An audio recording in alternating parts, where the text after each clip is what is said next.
What's up, strongest men, women, and children from blocks all around the world? I am my block's strongest man, and tonight I bring you a special guest interview fresh off her new world record in the Mouser Block overhead press, Staff Sergeant, the Austrian actress, Gabriele Burgholzer. Ciao, homie.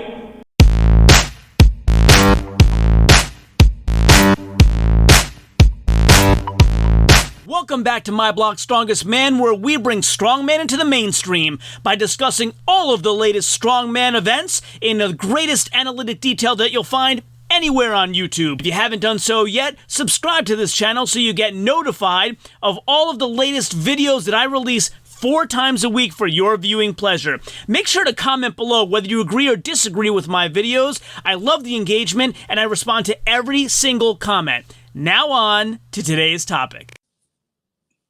All right, welcome to My Block's Strongest Man. Today we have a special guest, Gabriele Burgholzer, who just broke a record at Mammoth with the Mouser press. So I figured let's get together and have a talk. So welcome, Gabby. Thank you so much for having me. Yeah, it's awesome. So first and foremost, for people who don't know you, you are, if I'm not incorrect, America's strongest woman in middleweight for 2020. So take a moment to brag about your accomplishments in the last year. The year it has been, despite the COVID cases and what was going on in the world, America's Strongest Woman and the America's Strongest Man competition did end up happening in Savannah, Georgia in November of last year. And I think it was the perfect contest for me. It was a lot of static movements. That's what I'm really good at. So sure enough, I won the competition. I was crowned America's Strongest Woman for the middleweight category. Great. And so that was a full set of events, not a record breaker, correct? Correct. We had 6 events spanned over 2 days. Oh, wow. Okay. That's actually interesting because we'll talk in a minute about how Mammoth was in 1 day and what your opinion is of whether that's too much, but we'll get to that later. So how did you actually qualify for America's Strongest Woman? I'm interested in what the process is. So initially, you have to obviously get your pro card. And it is a pro show only, meaning that everybody that's competing for America's Strongest title has to have a pro card. Okay. And so how does one go about qualifying for a pro card? So the easiest way would be to place top 3 at nationals. Another way would be to win the amateur Arnold championship. Okay. And then which was your method? I went with nationals, and then I went on to competing at the Arnolds. Okay, so both. Fantastic. What was your experience with those events? Like, did you have events that you preferred, some that you felt you didn't like as much? Kind of, what was the overall experience of America's Strongest Woman? I definitely loved the fact that there was implements that you don't find in an everyday gym. The basket deadlift was one of them.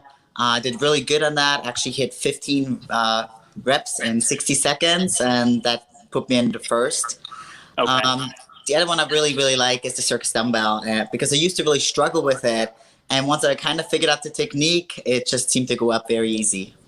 Yeah, it's interesting that you bring those two up because I just interviewed Marcus the other night, who I believe was at the same contest, and those two events came up with him as well. So how does the basket deadlift work? Is it behind you like a car deadlift would be? Yes, it's okay.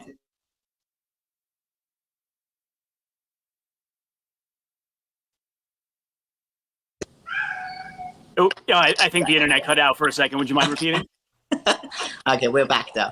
Yep. So it's very similar to a car deadlift. The bar is in front of you, you have the basket behind you, and they actually used kegs to add more weight for the different weight classes. Interesting. Okay, that's cool. So I'm actually want to rewind a little bit, and if you would talk about, you're from Austria originally, right? So you want to talk about maybe your background, upbringing, some interesting stories that the audience might enjoy about Austria?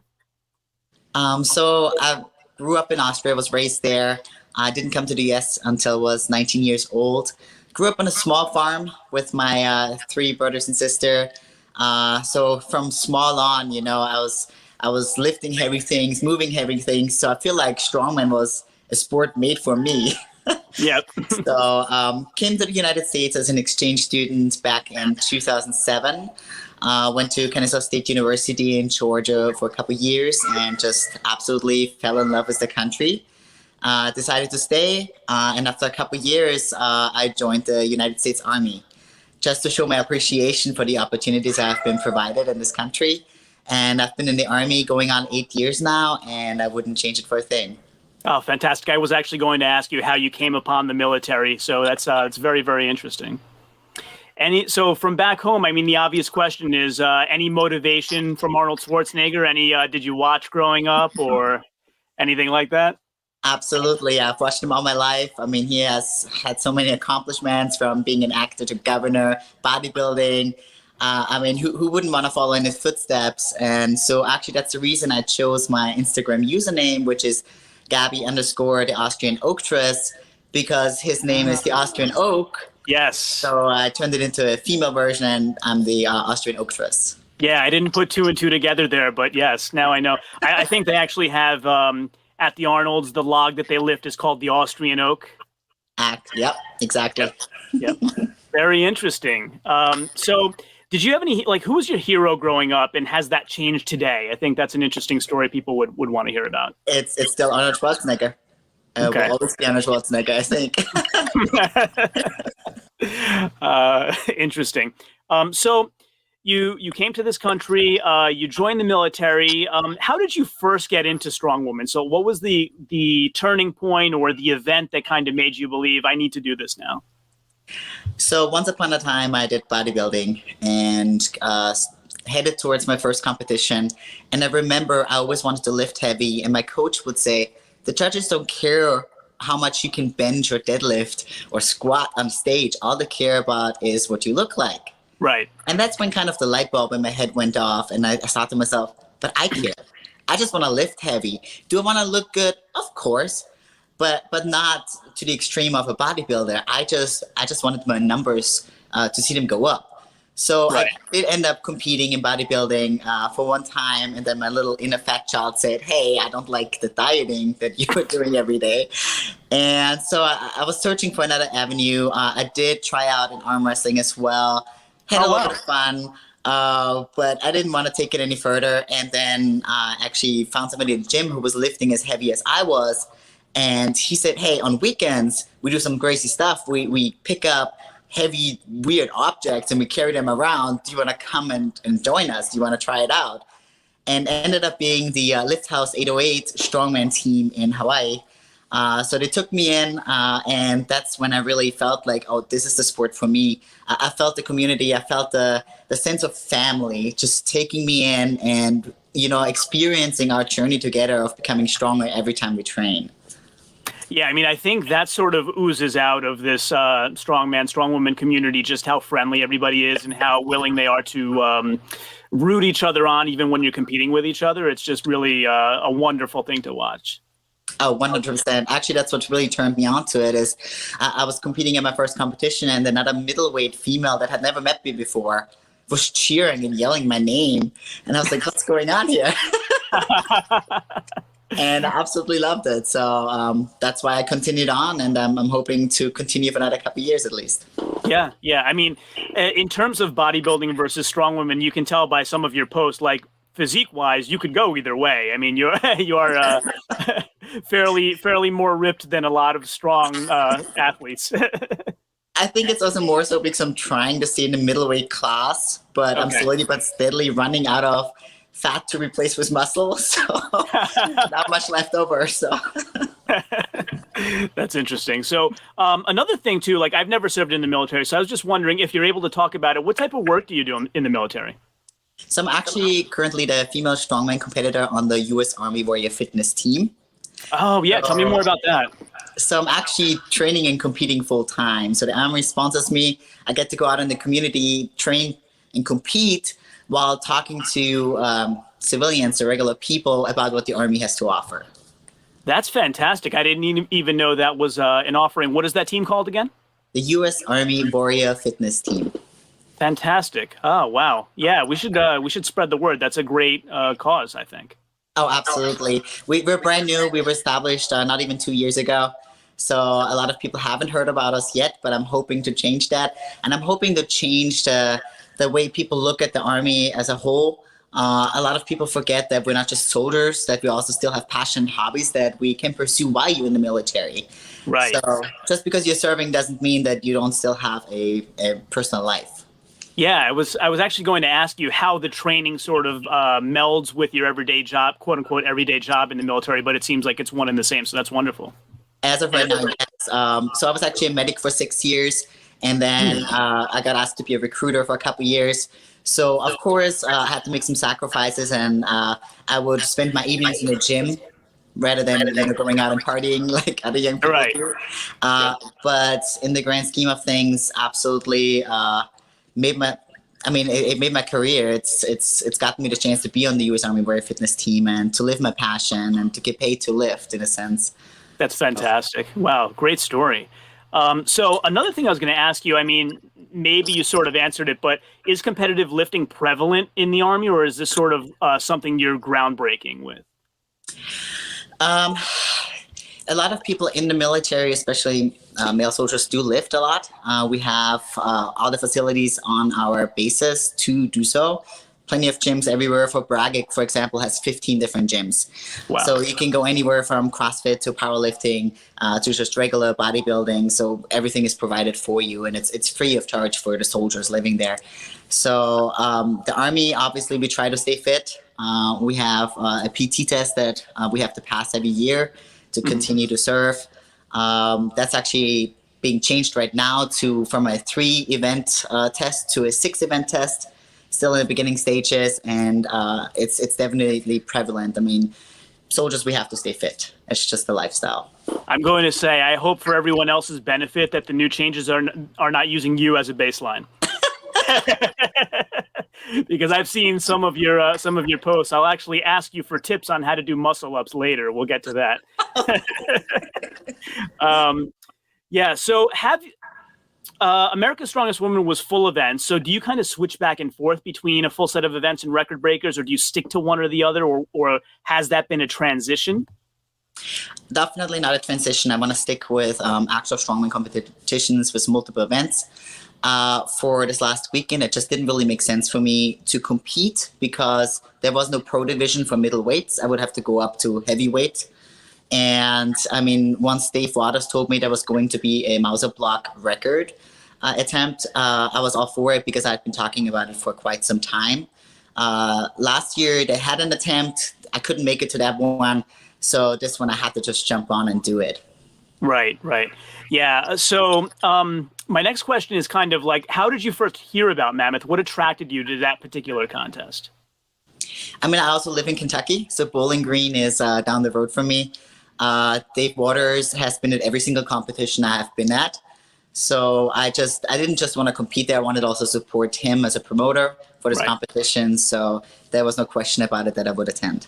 Good. Yeah, I mean, I think what he's doing is fantastic, just in terms of opening it up to so many athletes, first and foremost, and then working with John Greaves from Garage Gym Life Media to stream it live and for free. I mean, that was just really fantastic, I thought. Absolutely. And I actually just spoke to him earlier today, and he brought up that next year he's going to try to implement a pro women's division as well. So it's not just going to be the heavyweight pros competing, but also the pro women. So I'm very much looking forward to that, and I'll definitely be there again. In all weight classes?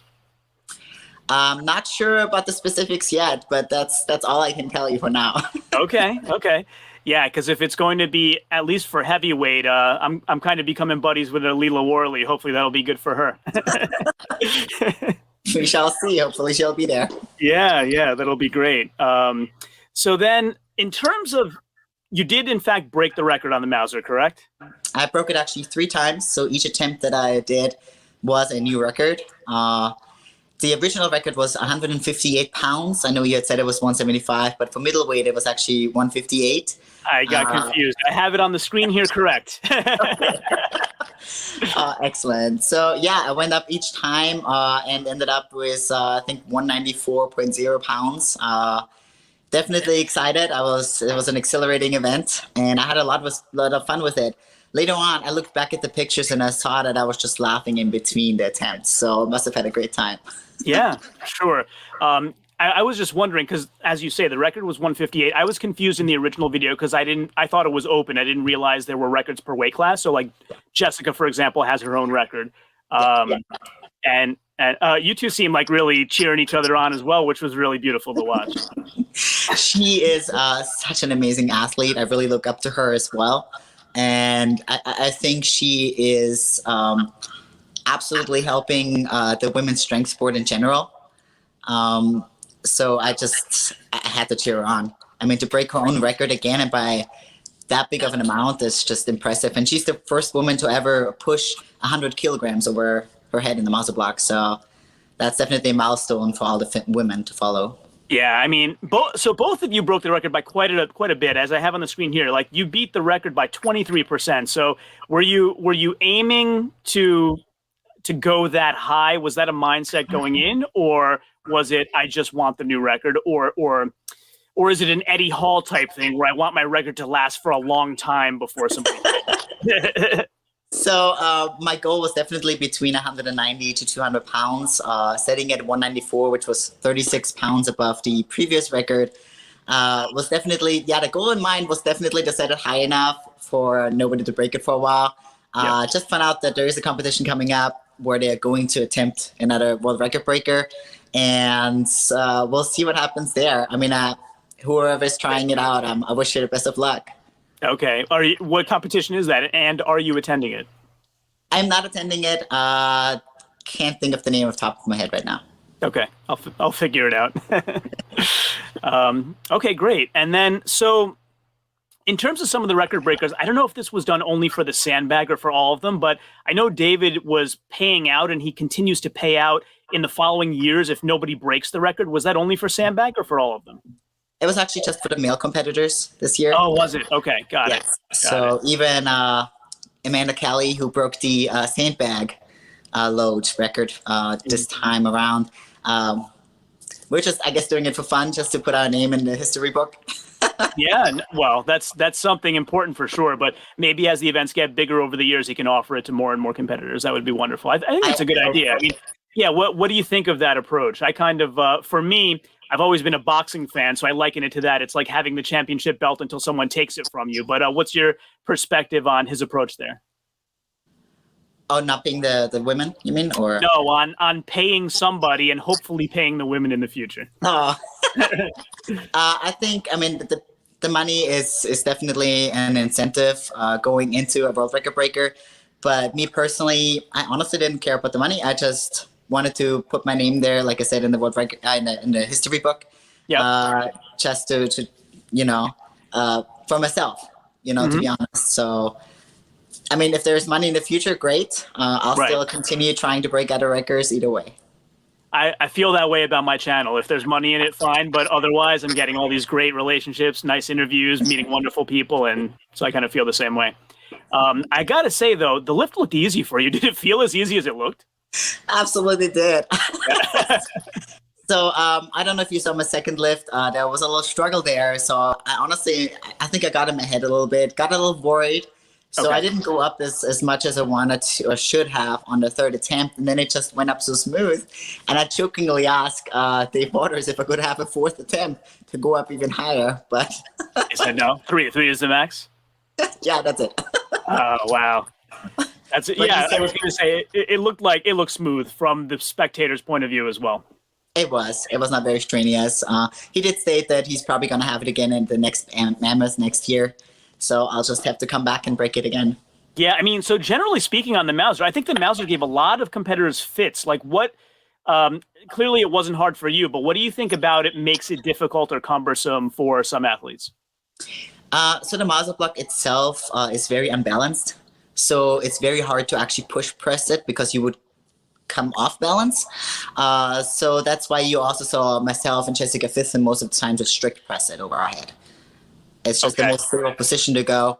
I also think that my larger upper body, my larger upper back, definitely help boost the lift just because it's such a broad implement. Okay, so even though it's a pushing movement as opposed to, let's say, pull-ups or stuff like that you do very often, the building up of the upper back kind of translates over. I absolutely believe so, yes. Yeah. Okay, very interesting. Would you return next year? Mammoth? Absolutely. Did you enjoy it? Absolutely. I'll come back to Kentucky and compete again. Okay, awesome. So just talking about strongwoman in general, what is it that you like best about the sport? Maybe a story that you'd like to share that would inspire other people. Like I said earlier, just a sense of family. Everybody's welcome. It doesn't matter from what walk of life you come from, what size or shape you are. You're always gonna be cheered on. You're always gonna be motivated to push yourself to the limit. Even if you don't think yourself you can do it, somebody in the corner will yell at you and you will make it happen. There's actually a video circling around right now about my second attempt where I was struggling, but I pushed through even though it seemed like an eternity to put that block over my head. But Jessica Fitton is standing in the background and her facial expressions are priceless. If you haven't seen it, go check it out. Yeah. She stands there, she's like, and then she finally screams at me to push it up, and that's when I get it up. And the look of relief on her face it was the funniest thing to watch. So yeah, I've been actually talking with her to try to get her on as well. I think she's amenable to that, so that'll be also a wonderful interview to have. I was actually looking into her prep. I did a video about her as well leading into Mammoth, and while she was doing her lifts in the live chat, people were like, "Oh, can she do it?" I said, have you seen her prep? This is going to be an easy way. Like, I think she was attempting 184. I said, she did 205 in prep. Of course she's going to be able to do this, 100%. There was no doubt in my mind she's going to push above 200. Just didn't know how much she was going to go for. And then when she said, I'm going to do 220, I was like, okay. Yeah, I mean, I think what she said to me in DMs was she has an elbow issue that comes and goes. So she didn't know on the day how it would be, but turned out really well for her. Absolutely. She mentioned it right before we started the attempts, but obviously it gave her no problem at all. I mean, 220 pounds is impressive. Absolutely. Absolutely. I mean, for an everyday person, 120 pounds is impressive. So what's next and exciting in your future that you'd like folks to know about? Definitely gonna jump in on a smaller competition just to try myself in the heavyweight division. Really? Okay. Yeah. Have one coming up in Texas here in like 2 months. Also got an invite to a competition that's coming up in Seattle in August. That's a pro show only. And then the big one I got an invite for because I won America's Strongest Woman is the Pro Arnold's. So I get to be on the big stage with 9 other wonderful, amazingly strong women that have been competing for years. So that's going to be very exciting and probably very nerve-wracking as well, as I'm still so new to the sport. Yeah. How many years have you been in the sport again? 1.5 years. Oh, really? Wow. So yeah, I had my first competition in June of 2019, and that's where I qualified for nationals, went to nationals, qualified for the Arnold's, and then went to America's Strongest. So if we count the world record breaker, I'm 5 competitions in. Yeah, so lots of success in a short time. That's amazing. Mm-hmm. Great. Absolutely. Well, yeah, definitely shoot me over the links for all those competitions. I'll get you plenty of attention. I have a big mouth. I appreciate it. So like I said earlier, what training tips would you have for me to try to do one muscle up? So I don't know where you saw me doing muscle ups. It wasn't like all the way straight arms, but it was pretty close. It was more a chest to bar. Yeah. I love doing those. I love anything with climbing around, and people jokingly have told me that I should try out an American Ninja. Actually seriously contemplating on doing one just to see how it goes. But in general, I mean, anything you can do to strengthen your back, being lat pull downs or even just holds on a bar for a while, just to strengthen it up, and then eventually I'll get that first. And you can also use bands. That's one thing that I did when I started off trying to do pull-ups. Is so you wrap one around the bar and then attach it to your foot, and then it'll give you a little bit of leverage against your own body weight. And then just keep on going, and over time you'll get better and better. For sure. Okay, great. I will try it, and I will keep in contact and let you know how it goes. So now I have circus tips from Marcus Crowder, and I have chest to bar tips from Gabriele Burgholzer. Awesome. So just take this opportunity, tell everybody how they can follow you, anything you want to plug, anything about the Army that you want to talk about. So anything that you would like to promote, this is your moment. Okay, so you can all follow me on Instagram. My username is GABI_the Austrian Oaktress. So that's Gabby_the Austrian Oaktress. What I want to tell the world is to all the women out there, whether you're military or not, I want to encourage you to defy society. Start your journey, whether it be cycling or running or strength training. Just don't listen to anybody who tells you you can't do it, because guess what? It's the 21st century. You can and you will. That's a great message. And in fact, like before we end, I have to tell you, so, I joke sometimes, but in all seriousness, I have a 4-year-old daughter who sometimes is, oh, I can't lift this, Daddy, or whatever. And I showed her pictures of you today. I said, this is what's possible. You can do anything you put your mind to. Look at this lady here and what she's doing. And she seems to understand better. So I really do appreciate the message. I appreciate you, and I appreciate you putting it out there. And I'm hoping to make some changes and inspire some other women. Absolutely. Well, thank you so much for joining. I really appreciate it. We'll keep in contact. Hopefully you come on again sometime soon and we talk about all of your future endeavors. Great. Thank you so much for having me. All right. Thanks, Gabby. Take care and have a nice evening. You too. Bye-bye. Bye. So if you like this video and haven't done so yet, please consider subscribing using that button right there. And also stay tuned for some other videos that you might love blooping up right there. This one is the one that YouTube thinks that you will like the best, and this one is the one that I think you will like the best. As always, share this with everyone, and until next time, ciao, homie.